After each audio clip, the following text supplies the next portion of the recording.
కేంద్ర ప్రభుత్వం ప్రతిపక్ష నేతలపై కక్ష సాధింపు చర్యలకు పాల్పడుతుందని ఆరోపించారు మంత్రి కొండా సురేఖ. నేషనల్ హెరాల్డ్ కేసులో సోనియా, రాహుల్ గాంధీని ఇబ్బందులకు గురిచేస్తుందన్నారు. రాష్ట్రంలో కాంగ్రెస్ అమలు చేస్తున్న పథకాలు ప్రజల్లో కనిపించకుండా చేయాలని కుట్ర చేస్తున్నారని మండిపడ్డారు. మోదీ సర్కార్ దేశ సంపదను కార్పొరేట్ సంస్థలకు దోచిపెడుతుందంటున్నారు మంత్రి కొండా సురేఖతో Ashok face to face. BJP ప్రభుత్వం జాతీయ ఉపాధి హామీ పథకాన్ని పేరు మార్చడాన్ని కాంగ్రెస్ పార్టీ తప్పుపడుతుంది. దీన్ని ఎలా చూస్తారో తెలుసుకునే ప్రయత్నం మనతో మాట్లాడడానికి మంత్రి కొండా సురేఖ ఉన్నారు. మేడం చెప్పండి, ఈ ఉపాధి హామీ పేరు మార్చడాన్ని ఎలా చూస్తారు?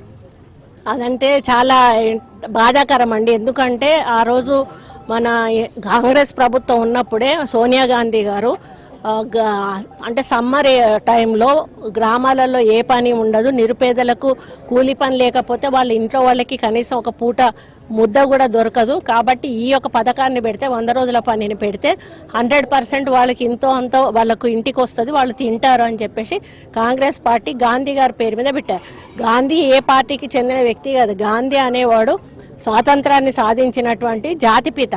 ఆయన పేరును కూడా ఈరోజు జీర్ణించుకోలేనటువంటి పరిస్థితుల్లో బీజేపీ ఉంది అని అంటే అది చాలా బాధాకరం.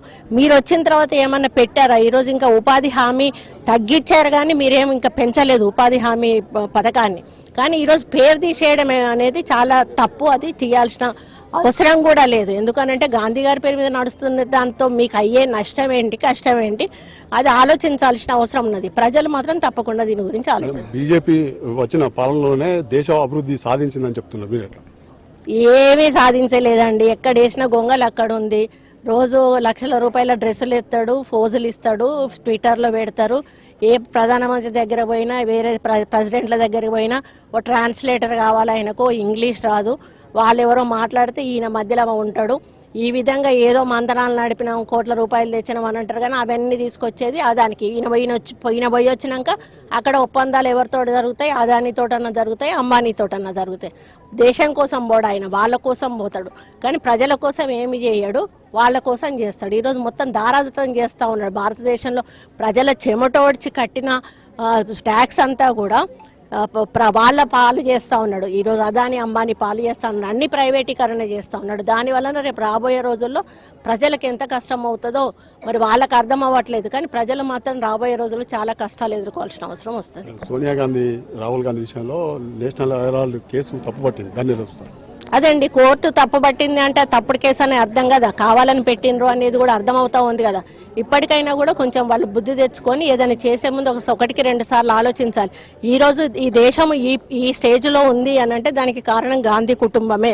గాంధీ కుటుంబం లేకపోతే భారతదేశం లేదు, ఈ అభివృద్ధి లేదు, ఈ సంక్షేమం లేదు.